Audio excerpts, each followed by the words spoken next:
એ સમનબા મેં વાત સાંભળી ઉડતી ઉડતી તમે સરપસમાં ઉભા થવાનો હું વાત હશે વાત? હા ભાઈ તે બરાબર જ સાંભળ્યું હે. તો તમારે તો ગામમાં સફા કોઈ વ્યવહાર જ તો નહીં. તમે તો લાકડી લઈ લઈને હતા ગામ વાળા ગાળી દેવા દારૂ પી પીને, તમારે કોઈ ગામ વાળા થી બનતી નહીં. તમે સરપસમાં શું કરવા ઉભા? અરે હું સુનાવતે નહીં જીતી શકુંગા, તે શું કરવા ઉભા થો? પણ હું માહોલ બનાવવા બદલે ઉભો થઉં.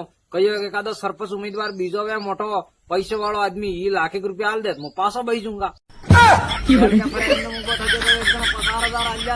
તાર જેમ થોડો આખા દાડો મોબાઈલ ચલાવસ કરે એમ નાગડા કોઈ કમાવાનું ધ્યાન દે તો અરે અમે કોઈ ગરીબ થોડા અમે પૈસા કમા લે યાર. સમજબા દેખો હું બતાડું તમને. સપ્તકી પહેલા મારા ઇન્સ્ટાગ્રામ ની બાયોમાં જવાનું. જો ફર્સ્ટ લિંક માં તો આપણે અહીંયા ક્લિક કરેંગા, ફર્સ્ટ લિંક ઓપન થાય એટલે આપણે અહીંયા એવું ઇન્ટરફેસ આવેગા. અહીંયા મોબાઈલ નંબર ને પાસપોર્ટ નાખીને આપણે રજીસ્ટર કરી લેવાનું. રજીસ્ટર એટલે લોગિન કરી લેવાનું. લોગિન માં તો મારા અહીં પહેલા થી લોગિન મોબાઈલ નંબર આ ચિત્ર યુ ભેળો કરવાનો એટલે યુ આપણે ખુલી જાય. ખુલી જાય એટલે કન્ફર્મ માં ક્લિક કીધું. અહીંયા ખૂબ